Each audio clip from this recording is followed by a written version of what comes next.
وزارت کشاورزی تاجیکستان خبر داد که تا دوم دکامبر سال 2021 در جمهوری 405,911 تن پخته جمع‌آوری کردند. امسال در تاجیکستان در میدان 173,945 گکتار پخته کشت کرده بودند. به این ترتیب به حساب میانه از هر گکتار 23.3 سنتنر حاصل جمع‌آوری شده است.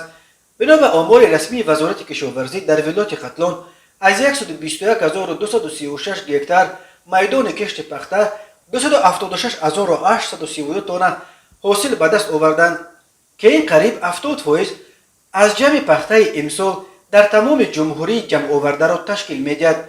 کشاورزان ولایت سوخت امسال در میدان 49,679 گکتار زمین پخته کشت کرده 122,654 تن حاصل غن داشتند. 6,409 تن حاصل باقی مانده پخته را از 3,007 گکتار میدان کشت خواجگی‌های دهقانی نوعه توبه جمهوری سپردند و اما در جریان موسم پخته‌چینی برخی ساکنان وادی وخش ولایت ختلان شکایت کرده بودند که مقامات محلی با مقصد بلند نشان دادن دستاوردهای خود خواجگی‌هایی را که امسال پخته کشت نکرده بودند مجبور کرده ایستادند که از کارخانه‌های کارکرد پخته سند سپردن حاصل پخته بیارند. به گفته ساکنان کارخانه‌های پخته برای سند هر تن پخته تا 200 سومونی میگیرند و برایشان اصلا فرق ندارد که خواجگی دهقانی پخته کشت است یا نه.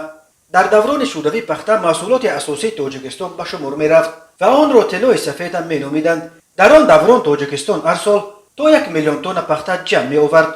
سالهای آخر در تاجیکستان سالانه تا 300,000 تن پخته جمع می آوردند. سال 2020 بار اول نقشه سالانه پخته را از حد 400,000 تن بالا بردند.